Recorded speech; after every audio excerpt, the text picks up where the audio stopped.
নন্দিনী দি, ও দিদি কি হলো? আরে তখন থেকে ডাকছি, শুনবে তো? ভিডিওতে একটু তোমার মুখটা দেখাও, আমার 500টা সাবস্ক্রাইবার আছে। আমি হোটেল খুলতে যাচ্ছি, দেরি হয়ে যাবে। আরে পরে খুলবে হোটেল, দাঁড়াও তো। না না, তোমরা শুধু আমার ভিডিও করতে আসো, কেউ খেতে আসো না। আচ্ছা 1 প্লেট ভাত দিয়ে দিও।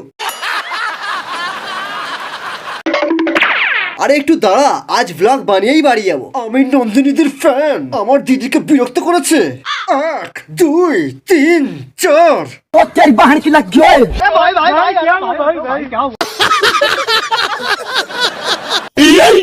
ভবিষ্যতে আমার দিদির দোকানে ভ্লগ বানাতে আসলে তোর ওইটা কেটে আমি ভ্লগ বানিয়ে দেব, আর সেটা জোড়া দিলেও কোনো কাজ হবে না।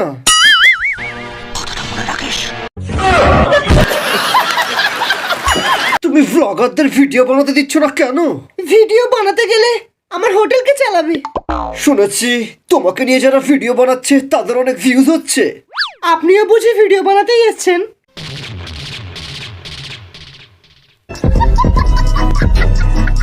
শেষমেশ বন্দে ভারত এক্সপ্রেসে উঠলাম, এবার ভ্লগ বানাতে হবে, টিকিটের টাকাটাও তো তুলতে হবে। এমন ভ্লগ বানাতে হবে যেটা কেউ বানায়নি। ও বাথরুম ভ্লগ বানাই, আর পাবলিকের কাছে রিয়াকশন নিই ওদের কেমন লাগছে বাথরুম করে। কোন বাথরুমে শো চলছে?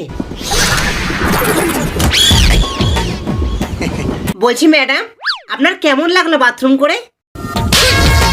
অসভ্য ছোট লোক হলো না, লজ্জা লাগে না?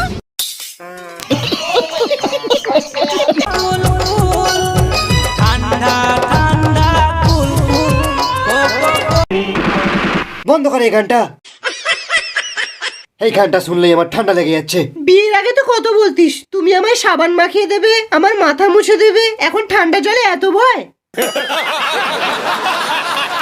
আমিও দেখছি আজ চান না করে কি করে বাড়ি যায়। আজ বিমলখোর হোক বা বিড়িখোর, সবাইকে চান করাবো। আমি মরে যাব, কিন্তু শীতকালে চান করতে পারবো না।